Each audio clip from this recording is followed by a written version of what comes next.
오늘 함께 뵌 하나님의 말씀은 구약성경 571페이지 열왕기하 6장 14절로 19절까지 말씀입니다. 다 찾으신 줄 알고 저부터 한 절씩 교독하겠습니다. 14절입니다. 왕이 이에 말과 병거와 많은 군사를 보내매 그들이 밤에 가서 그 성읍을 에워쌌더라. 하나님의 사람의 사안이 일찍이 일어나서 나가보니 군사와 말과 병거가 성읍을 에워쌌는지라. 그의 사안이 엘리사에게 말하되 내 주여 우리가 어찌하리까 하니 대답하되 두려워하지 말라. 우리와 함께한 자가 그들과 함께한 자보다 많으니라 하고 기도하여 너희에게 여호와여 원하건대 그의 눈을 열어서 보게 하옵소서 하니 여호와께서 그 청년의 눈을 여시되 그가 보니 물말과 불병거가 산에 가득하여 엘리사를 놀랐더라. 아람 사람이 엘리사에게 내려오매 엘리사가 여호와께 기도하여 이르되 원하건대 저 무리의 눈을 어둡게 하옵소서 하매 엘리사의 말대로 그들의 눈을 어둡게 하신지라. 엘리사가 그들에게 이르되 이는 그 길이 아니요 이는 그 성읍도 아니니 나를 따라오라. 내가 너희를 인도하여 너희가 찾는 사람에게로 나아가리라 하고 그들을 인도하여 사마리아에 이르니라. 아멘. 기도하겠습니다. 하나님, 오늘도 저에게 귀한 건강 허락하시고 주 앞에 나와 함께 예배 드리게 하심을 감사드립니다. 날이 점점 무더워가며 또 장마로 인해서 많은 피해 소식도 있습니다. 하나님, 이 계절을 하루빨리 복구가 되고 무사히 지나갈 수 있도록 인도하시고 또 우리의 마음 동안 해지지 않고 우리가 하나님의 사람답게 살아야 할 것을 잊지 않고 또 주님 말씀도 살아갈 수 있도록 힘과 용기를 허락하여 주옵소서. 오늘도 부족한 자가 주의 말씀을 들고 단 위에 섰습니다. 오직 기록된 하나님의 말씀만 증거의 입술 되게 도와주시고 또한 우리의 귀를 복되게 하사 들려지는 말씀이 하나님의 말씀으로 이 시간이 종교활동하고 시간 낭비하고 가버리는 시간이 아니라 말씀을 통해서 하나님과의 만남이 있는 귀한 예배의 시간이 될 수 있도록 우리 마음과 생각을 주장하여 주옵소서. 예배의 시작입니다. 마치는 모든 순간까지 우리 주의 성령께서 우리의 마음의 성읍과 우리의 뜻을 주장하시고 지켜주실 것 믿사하며 우리를 구원하신 예수 그리스도의 이름으로 감사하며 기도드립니다. 아멘. 반갑습니다. 사적인 이야기인데 제가 최근에 이제 파묘라는 영화를 한번 보게 되었습니다. 조상의 묘를 옮기게 되면서 그 후손이 죽게 되고 단순히 이장만 하는 그런 내용의 영화인 줄 알았는데 영화 내용을 보니까 표가 있으니까 나중에 한번 보십시오.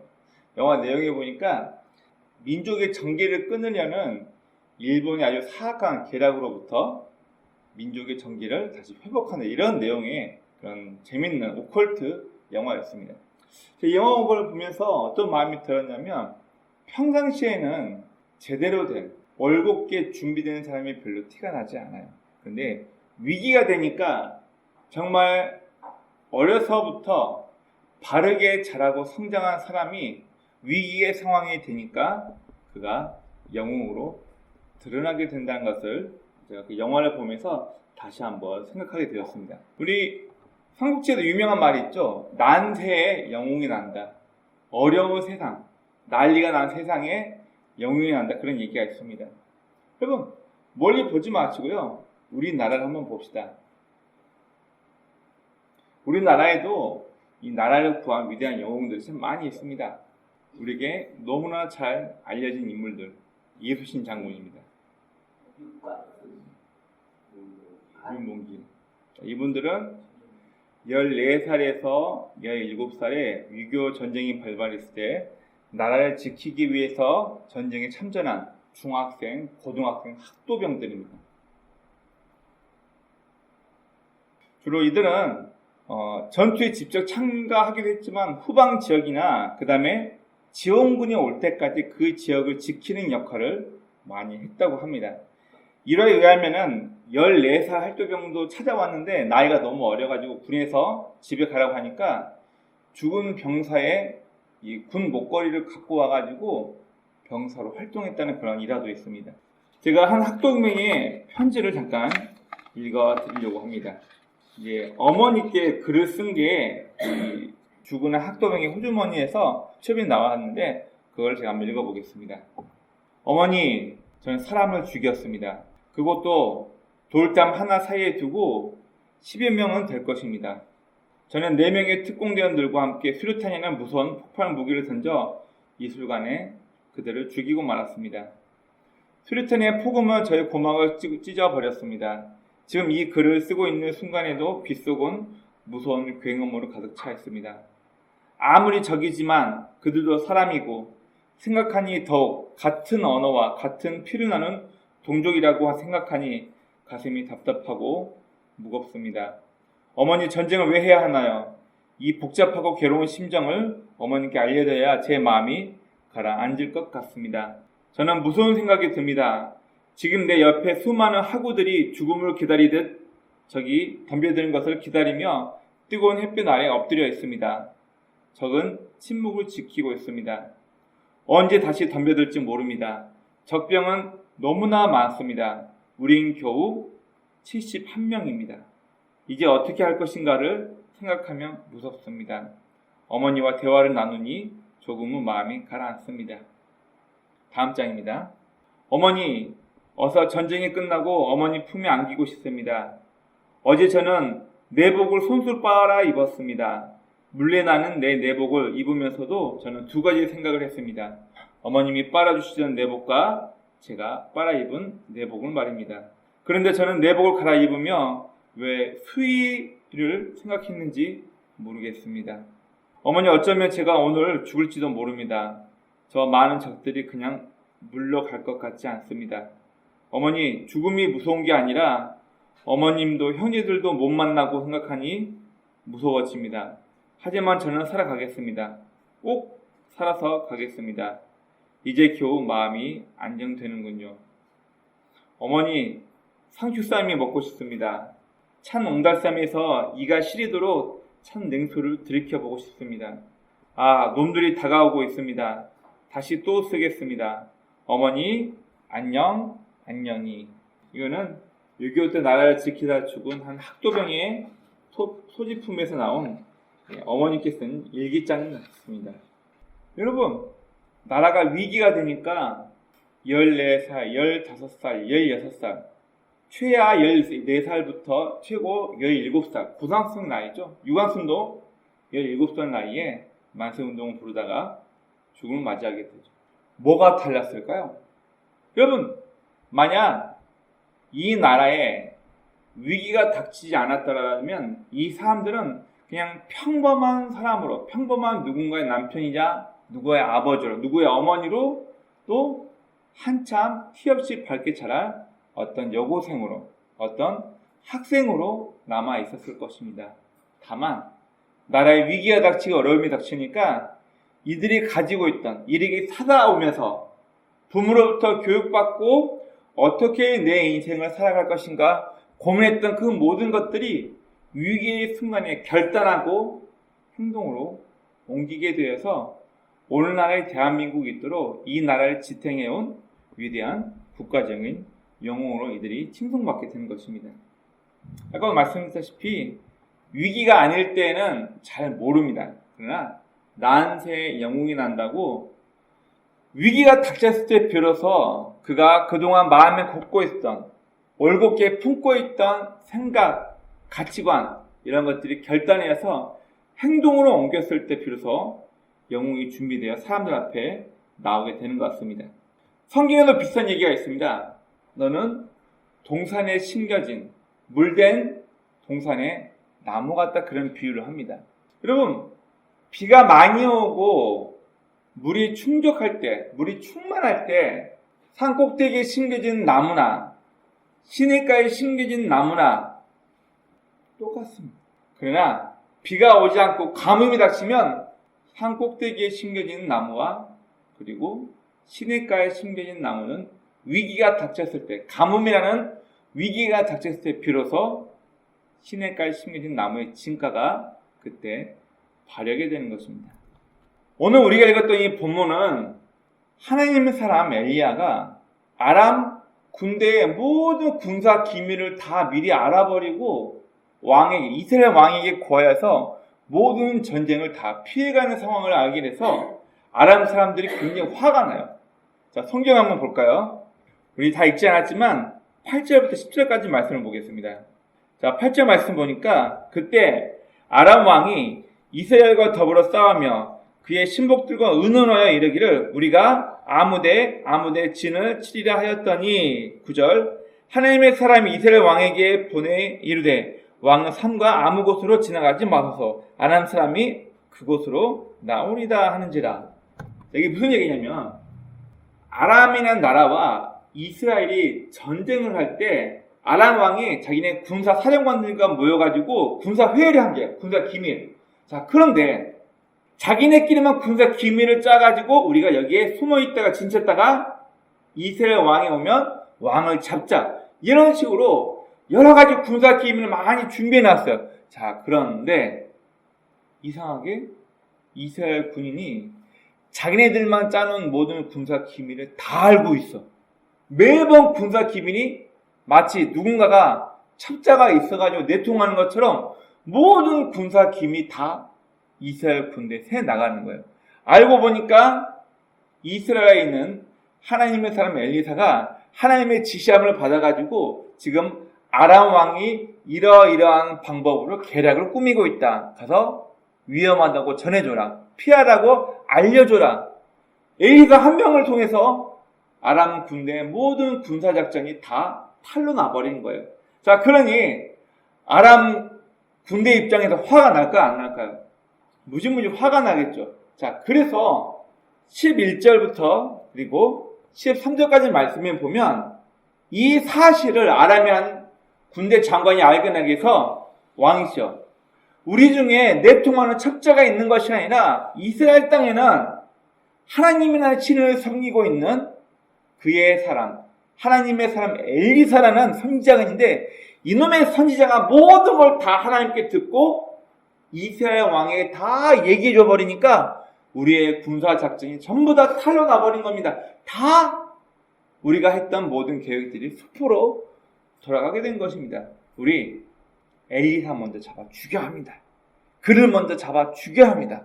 결국 아람 군대는 어마어마하게 많은 병거와 군대를 이끌고 엘리사가 거하고 있는 성까지 찾아가서 그 성을 완전히 에워싸버리고 엘리사 한 명을 죽이기 위해서 공성론을 펼치게 됩니다.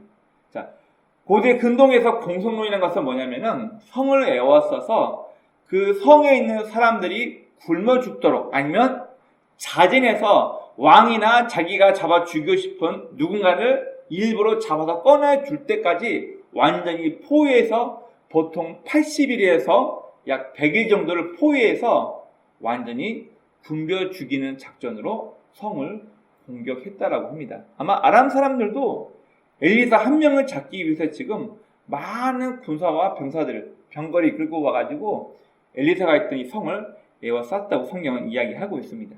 그리고 14절에서 16절 보니까 얼마나 많은 군인들이 왔는지 14절 보니까 왕이 이에 말과 병거와 많은 군사를 보내매 그들이 밤에 가서 그 성을 에워쌌더라. 아침 일찍 엘리사를 섬기던 젊은 청년 서한이 아침에 일어나서 보니까 아람 군대 적군이 자기가 살고 있는 성읍을 전체를 다 에워싸고 있는 모습을 보게 됩니다. 여러분 얼마나 무섭겠어요. 그냥 사람들이 웅성웅성 모여있어도 뭔 일이야? 뭐 사고 났어? 긴장하게 되는데 자기의 나라와 싸우고 있는 적군이 창칼을 들이밀고 성을 에워쌌다고 생각해 보십시오. 얼마나 이거 공포스럽겠습니까? 무섭겠죠.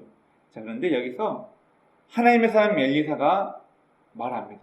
걱정하지 마라.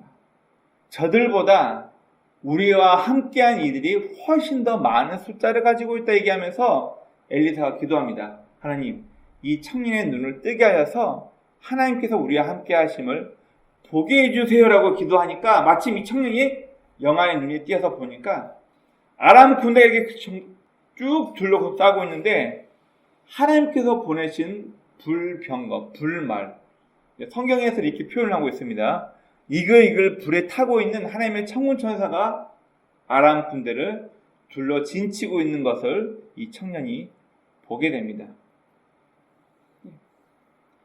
17절부터 19절에서 엘리사가 바로 이 상황을 위해서 기도하게 됩니다.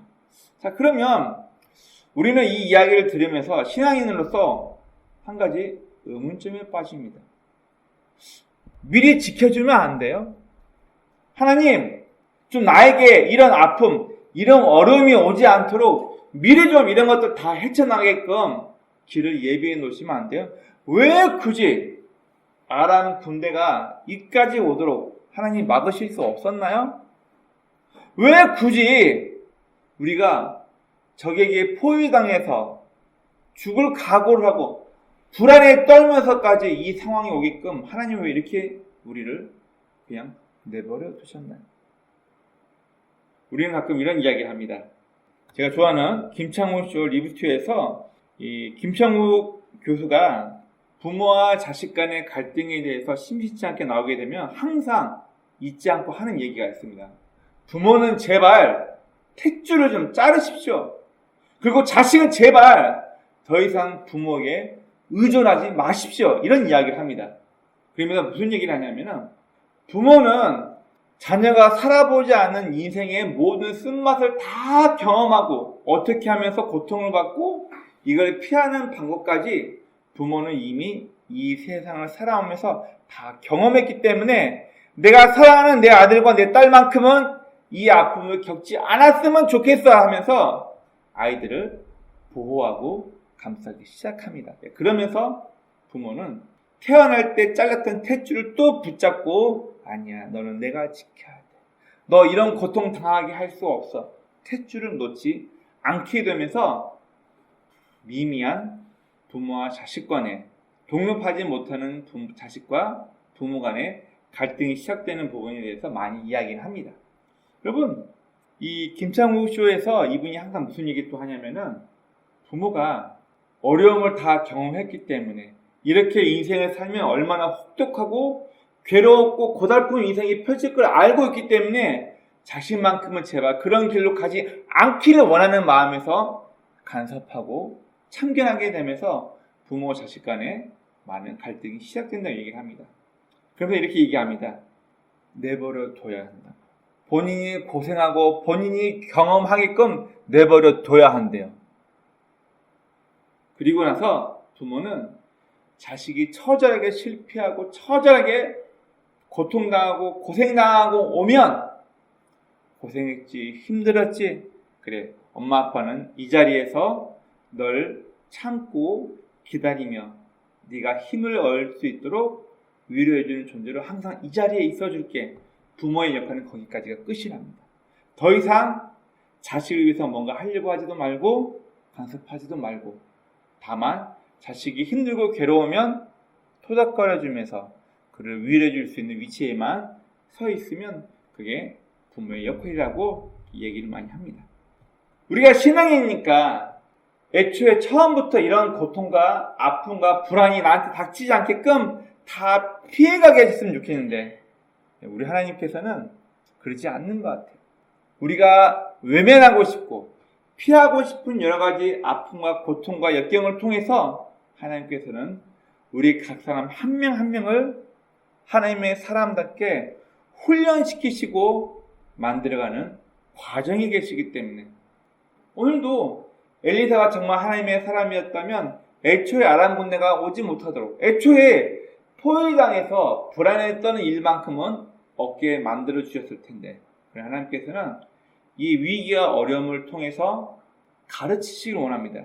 너희와 함께하고 있는 하나님 여호와가 어떤 분인지를 위기를 통해서 깨닫게 하기 위해서 우리에게 배움을 선사하기 위해서 이 사건을 계획하시고 진행시키십니다. 엘리사는 모든 것 다 알고 있음에도 불구하고 이 어린 청년으로서 자신을 섬기고 있던 이 사원을 깨닫게 하기 위해서 하나님 앞에 기도합니다. 이 사원의 눈을 열어서 우리와 함께 계시는 여호와 하나님이 어떤 분인지를 깨닫게 해달라고 사안을 위해서 엘리야사는 기도를 하게 됩니다. 자, 여기서 여러분께 이런 질문을 하고 싶습니다.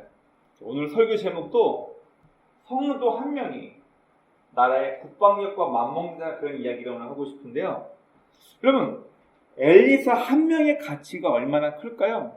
오늘 본문에서 보니까 아람의 군대가 이스라엘을 치기 위해서 군사 훈련을 하고 여러 가지 기밀 사항들을 다 준비했음에도 불구하고 엘리사 한 명 때문에 모든 군사적인 작전이 다 수포로 돌아가게 됩니다. 성경에서 하나님의 사람 엘리사의 가치가 어떤지 한번 보겠습니다. 자, 열왕기하 13장 14절 말씀을 보면 이제 이 엘리사도 늙고 병들어서 죽게 됩니다. 이때 이스라엘의 요아스 왕이 엘리사를 찾아가가지고 뭐라고 얘기하는지 보십시오. 다 같이 읽어봅니다. 시작. 엘리사가 죽을 병이 들매 이스라엘 왕 요아스가 그에게로 내려와 자기의 얼굴에 눈물을 흘리며 이르되 내 아버지여 내 아버지여 이스라엘 병거와 마병이여. 뭔 말이에요? 요아스 아버지가 누구예요? 여로암, 예후, 요아스, 여로보암 이렇게 외웠습니다. 자, 엘리사가 요아스 왕의 아버지예요? 왜 아버지라 불러요? 이때는 후견인. 엘리사가 왕이 봤을 때 국가적인 모든 걸 책임지고 있는 하나님의 사람이기 때문에 존경하는 사람이 있다는 아버지로 불렀어요. 내 아버지요, 내 아버지. 왕이 눈물을 흘리며 얘기하는 거예요. 그리고 뒷말을 보세요. 이스라엘의 병거와 마병이요. 나라가 존경하는 위대한 아버지시요. 이 나라의 국방력과 막먹는 당신이 이제 조상의 곁으로 가려고 합니다. 우는 거예요. 엘리사 한 명이 나라를 뒤우지할 만큼, 엘리사 한 명이 이스라엘의 마병과 병거, 이스라엘의 국방력과 맞먹을 정도의 가치가 있다고 얘기를 하는 거예요. 엘리사가 어떤 사람이었기에. 여러분, 우리 지난 시간에 말했지만 열왕기 하에서 중점적으로 얘기하고 싶은 게 뭐냐면은 아합의 집안, 타락했던 오므리 왕조, 그의 아들 아합 때 돈이 많고 군사적으로 부강해졌지만 하나님을 버려버리고 바알을 섬기게 되면서 나라가 완전히 망하게 되고 훗날 그 다음 왕들이 잘못된 통치함을 통해서 나라가 바벨론 포로로 끌려가 버렸던 이 수치스러운 일을 기억하고자 열왕기상 그리고 역대기는 하나님의 관점에서, 제사적인 관점에서 우리의 조상들이 여호와 하나님을 제대로 섬기지 못한 벌로, 그 대가로 나라 일은 서러움을 겪을 수밖에 없다는 것을 알리기 위해서 역사를 쓴 사관이 이 열왕기 상을 쓰고 있는 저자의 사관이 들어가 있는 성경이 바로 우리가 보고 있는 열왕기입니다. 그럼 이 시대에 하나님을 외면하고 자기의 풍요로움 때문에, 인간적인 이익 때문에 하나님을 버려버리고 바알과 아세라를 섬겼던 이 민족들에게 여호와 하나님이 어떤 분인가를 몸소 보여줬던 하나님의 사람 엘리야 그리고 엘리사, 모두 이스라엘 백성들이 하나님을 외면하고 바알만 섬길 때 우리 조상 때부터 믿고 섬겼던 여호와 하나님이 어떤 분인가를 보여줬던 하나님의 선지자들입니다. 오늘 본문에서도 엘리사를 잡으려고 쳐들어왔던 군인들이 하나님의 사람 엘리사의 기도를 통해서 눈이 다 멀어버리고 엘리사가 눈 먼 이 군인들 끌고 어디로 가냐면 이스라엘의 수도 사마리아로 끌고 가서 이스라엘 모든 군인들이 포위시키는 앞에서 그 안에 데려다 놓습니다. 그러니까 이 요아스가 긴장해가지고 엘리사에게 물어봐요. 이때 똑같이 물어봅니다. 아버지요, 어떻게 할까요? 자, 성경 한번 봅니다. 21절 말씀을 보겠습니다. 읽습니다. 시작.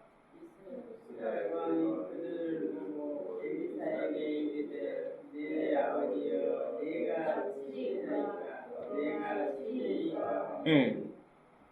갑자기 앞을 못 보는 아람 군대 어마어마한 많은 아람 군대 이끌고 수도 한가운데 딱 데려놓으니까 왕이 긴장한 거예요. 내 아버지, 내가 저들 죽일까요? 저들 칠까요? 아니다. 그러지 마시고 떡과 물을 주어 먹게 하고 자기네 나라로 고이 돌려보내소서. 하나님이 여호와가 누구인지 저들이 깨달았다면 다시는 이 나라에 쳐들어오지 않을 것입니다. 결국 아람 왕이 죽고 그 다음 아들이 왕이 될 때까지 아람은 다시는 이스라엘을 침입하지 않게 됩니다. 여러분, 아까도 말씀드렸다시피 나라가 위기가 닥쳤을 때, 큰 어려움이 닥쳤을 때 난세에 영웅이 등장합니다. 요즘 그러면 보통 이제 걸출하다, 남들보다 탁월하다, 뛰어나다, 그렇게 우리나라 말로 얘기하는데, 탁월한 한 사람이 그냥 갑자기 뿅 하고 생길까요? 저는 가끔 저 자신도 그렇고 제 아이들 그런 얘기를 합니다.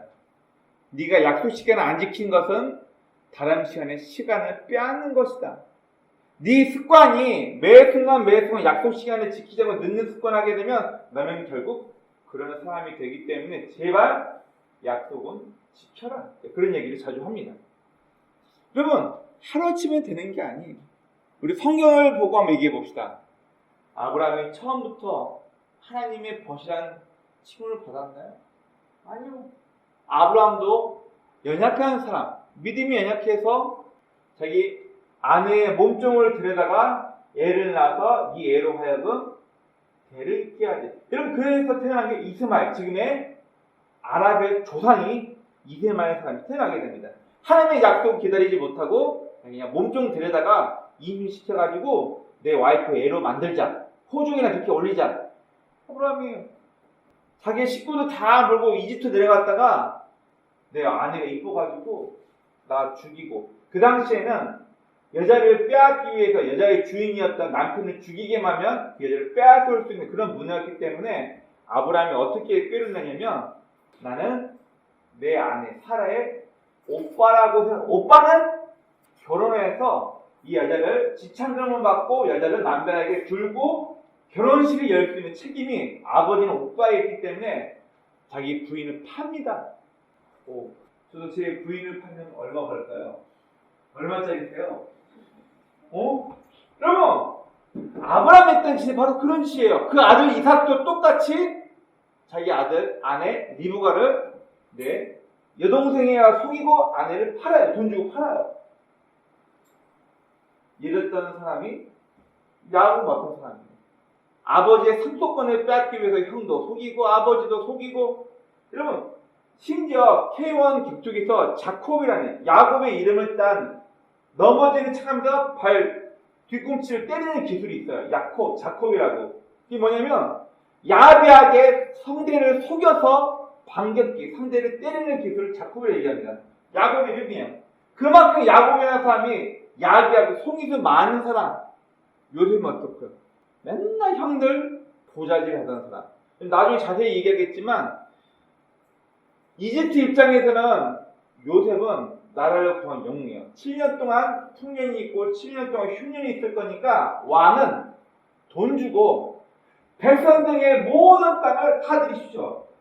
중앙 집권층이 되게 백성들의 모든 혈세와 땅을 다 사들여가지고 왕한테 모든 권한이 가게끔 이걸 머리 쓴 사람이 요셉이에요. 어떻게 보면 왕한테는 훌륭하죠. 근데 백성 입장에서는 나쁜 놈이에요. 완전 혈세를 다 핏바람 먹듯이. 나중에 성경 자세히 한번 보세요. 모세는요, 승질나가지고 지가 이스라엘 사람 구할 수 아무도 없지. 사람 때려 죽인 게 모세예요. 여호수아. 이스라엘 사사들은요, 처음부터 이들이 탁월한 하나님의 사람으로 만들어서 딴 하고 태어난 사람들인가요? 아니요. 오합지졸이었어요. 실수 많고 엉망이었던 사람들이에요. 그러나 하나님의 어떤 면을 깨닫고 알고 하나님을 배워가면서 이들은 나라를 구한 영웅으로 조금씩 존경받는 인물로 만들어지게 된 것입니다. 이들은 전부 다 삶의 모든 자리에서 이들은 하나님을 경험하고 하나님이 어떤 분인지를 알게 된 거예요. 그러면서 이들은 하나님의 말씀대로, 물론 실수도 많았지만 하나님의 통치대로, 하나님의 방법대로 인생을 살아오면서 나라의 위기가 닥쳤을 때 나라를 구한 훌륭한 믿음의 사람으로 우리에게 기억되고 있는 것입니다. 그만큼 자신의 삶이 준비되어 왔다는 거예요. 하루아침에 영웅으로 딱 등극하는 것이 아니라 위기가 닥치기 전까지는 몰랐지만 이 한 사람 한 사람이 얼마나 성실하게 얼마나 올곧게 자기의 인생을 준비했는지 어려움을 통해서 전쟁을 통해서 나라의 위기를 통해서 그것이 드러나게 됩니다. 여러분 이제 곧 있으면 제 아들도 곧 시험을 봅니다. 중학교 1학년 후 2학기죠. 2학기부터 애들이 시험을 봅니다. 여러분 같이 놀고 동네에서 막 장난치고 놀던 아이들이 시험을 보게 되면요 어떤 일이 딱 발생하냐면요 무시되는 그룹과 무시받지 못하는 그룹 나눠져요. 왜요? 쟤 나랑 맨날 떡볶이 놈 장난치고 웃고 여자 팬티나 뒤집고 하고 놀던 애인데 시험을 딱 보니까 몰랐는데 얘는 평상시 열심히 공부한 애네 성적이 이렇게 나왔네. 그러면 애들이 쉽게 보지 않아요. 근데 반에서 두 번째 나보다 못하냐 이 새끼 봐라 이 새끼 봐라 그러면서 애들 심리가 공부 잘하는 애들은 약간 멀리하면서 함부로 못하는 그런 존재가 되고 자기처럼 공부 못하고 까부는 애들은 얘는 함부로 해도 되고 장난쳐도 되는 그런 부류로 딱 구분이 돼요. 뭐를 통해서 그렇게 지긋지긋하고 보기 싫은 시험을 통해서 구분이 된다는 얘기예요. 시험을 봐야지만 이 학생이 얼마큼 성실하게 평상시에 공부를 해왔는지 시험을 봐야지만 얘는 자기에게 주어진 시간을 불성실하면서 자기 하고 싶은 게임이나 오락만 하면서 시간을 허비했네 구분이 되는 거예요. 그리고 마찬가지로 어려움이 닥쳤을 때 위기가 다가와야지만 성실하게 자기의 삶을 준비해온 올곧게 인생을 준비하는 사람과 그렇지 못한 사람의 인생은 나누어서 구분이 됩니다. 여러분들은 어느 편으로 구분되고 싶으십니까?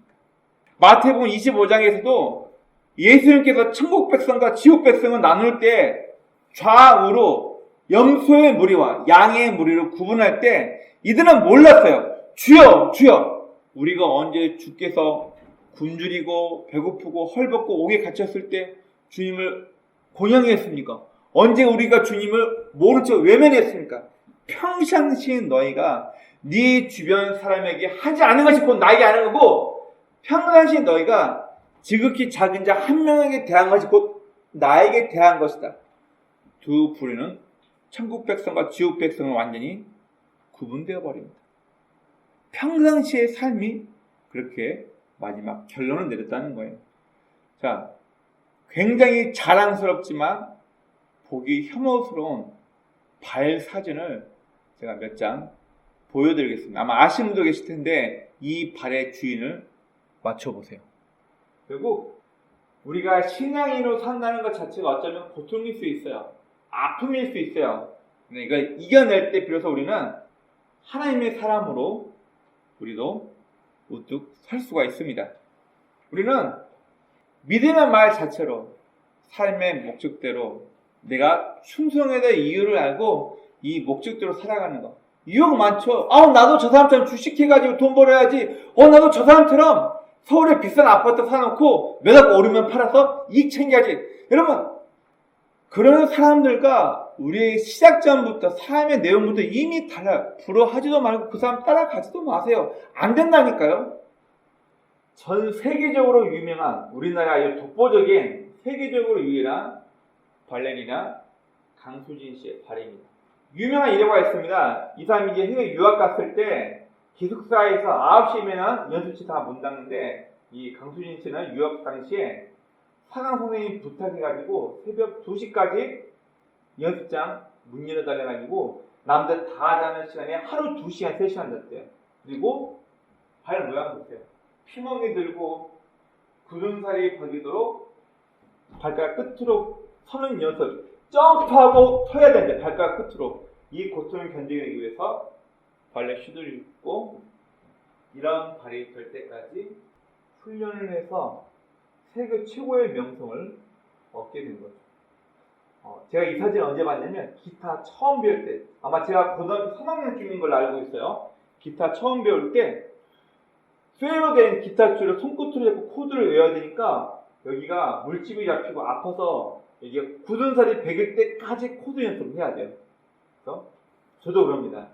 손에 굳은 살 박혀서 와라 그러면 기타 가르쳐요. 무슨 말이냐면 이 아픔과 고통을 견디지 못하면 배울 자기가 없다는 거예요. 저기 힘들다고 어렵다고 포기한다는 거예요. 자, 발레리나 강수진 씨의 발을 봤습니다. 자, 다음 또 봅시다. 이 발은 누구 발일까요? 발가락이 다 휘었죠? 자, 누구의 발일까요? 자, 축구 선수 박지성 씨의 발입니다. 박지성 씨는 평발이래요. 여러분 아십니까? 저도 평발이거든요. 전철에 30분만 서 있어도 발목과 발목부터 무릎까지 애릴 정도 힘든데 박지성 씨의 별명이 뭔지 아십니까? 예, 맞아요. 그라운드를 뛰는 두 개의 심장. 뛰는 양이 계산해보니까 일반 선수의 2배 이상을 뛴대요. 발을 보세요. 온 발이, 그러니 세계에서 인정받는 축구 선수가 되는 거죠. 또 발 한번 보겠습니다. 여기는 발목이에요. 여기 발목 각질 생기고 여기 보이세요? 자, 이 선수가 신발 벗고 있는 모습을 찍힌 사진이에요. 발목 보이세요? 트리플 악셀을 견디기 위해서 밤마다 피겨 스케이트를 신고 점프했던 김연아 선수의 발목입니다. 그냥 금메달 따고 그냥 남들에게 인정받는 게 아니에요. 자, 이번에는 발바닥의 굳은 살의 면적을 잘 보십시오. 여기가 굳은 살, 여기 보세요. 절반이 굳은 살이에요. 칼로 퍼도 돼요. 여러분, 이 발은 금메달리스트 여자 피겨 스케이팅 선수 이상화 선수의 발을 찍은 겁니다. 여러분, 스케이트 나리단에 스케이트화를 신고 얼마나 빠르게 스타트 연습을 했으면 보세요. 이만큼이 다 굳은 살이. 이만큼은 칼로 찔러고 해도 보통은 이미 굳은 살이 돼버렸기 때문에 죽은 세포가 켜켜이 쌓여가지고 굳은 살이 돼버린 거거든요.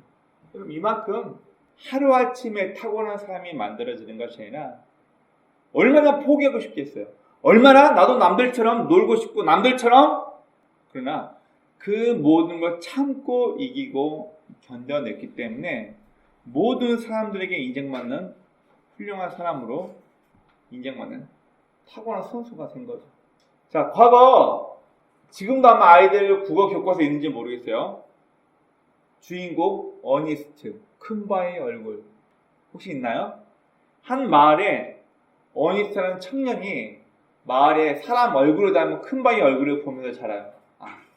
우리 마을에 언젠가 저 큰바의 얼굴을 닮은 훌륭한 사람이 나오겠지. 어렸을 때부터 그 큰바의 얼굴을 보고 자란 어니스트는 점점 장성하여서 어른이 됐고 마을 출신이었던 정치가가 성공해서 돌아옵니다. 그리고 유명한 사람들이 마을 출신들이 고향으로 돌아옵니다. 그런데 그 사람들은 큰바의 얼굴이 아니었어요. 나중에 또 마을 출신이었던 훌륭한 시인이 찾아옵니다. 그도 큰바의 얼굴이 아니었는데 나중에 그 시인이 어니스트의 설교를 듣고 얘기합니다. 저 사람이야말로 우리가 어렸을 때 봐왔던 저 언덕의 큰바의 얼굴을 닮은 훈훈한 사나이라고 그런 얘기를 합니다. 에이, 아니야. 어니스트는 또 진짜 큰바의 얼굴을 자기가 동경하는 누군가가 나올 것이라는 걸 생각을 하면서 책이 맞춰집니다. 그럼 결국은 하루하루 내가 무엇을 목표로 하고 무엇을 동경하며 성실하게 살아가냐가 나의 인생을 만들게 된다는 중요한 내용을 품고 있는 이야기입니다. 제가 말씀드렸던 이 큰바의 얼굴, 전도사가 사역하고 있는 제 후배 전도사가 이런 얘기를 했습니다. 내가 사무엘 같은 위대한 존경받는 선지자가 될 수 없을지언정 나를 통해서 별 볼 일 없는 나를 통해서 사무엘 선지자 같은 걸출한 제자가 나오면 되는 거 아니냐고. 그러면 목회 성공하는 거 아니냐고. 이런 얘기를 했어요.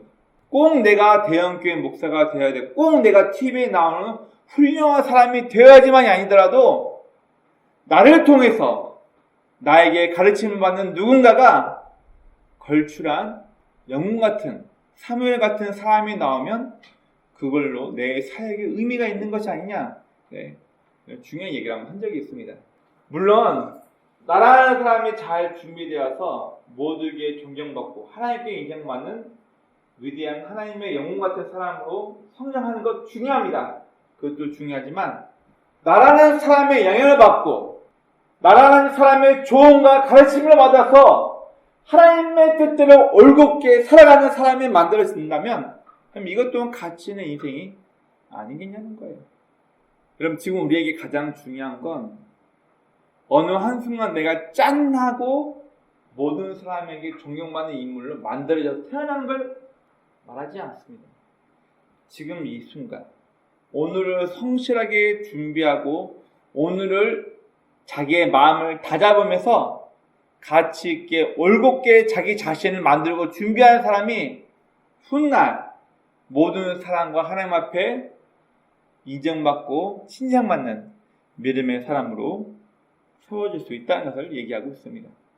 여러분, 하나님께서 원하시는 성도다운 가치관 그리고 내 삶을 하나님께서 보고 계시지 요셉의 말처럼 코람데오 하나님 앞에서 내가 이런 못된 죄를 지으려고 할 때 남들처럼 살려고 할 때 나의 모든 삶을 하나님께서 지켜보고 계시지 하나님을 의식할 수 있는 사람 남들의 말대로 흔들리는 삶이 아니라 내 삶의 가치관대로 결단하고 움직일 수 있는 용기가 저와 여러분 모두에게 있길 주의 이름으로 축원합니다. 엘리사 한 명을 내 아버지여 이스라엘의 마병과 병거여 국방령으로 비유했던 것처럼 저 한 사람의 가치가 또 여러분들 한 명 한 명의 가치가 나라의 중요한 축을 흔들 수 있는 가치 있고 귀한 사람으로 성장하길 오늘의 여러분들이 오늘의 제가 훗날 하나님과 사람 앞에 은총과 귀중히 여김을 받을 수 있는 믿음의 사람으로 서 있을 수 있길 주의 이름으로 축원합니다. 아멘.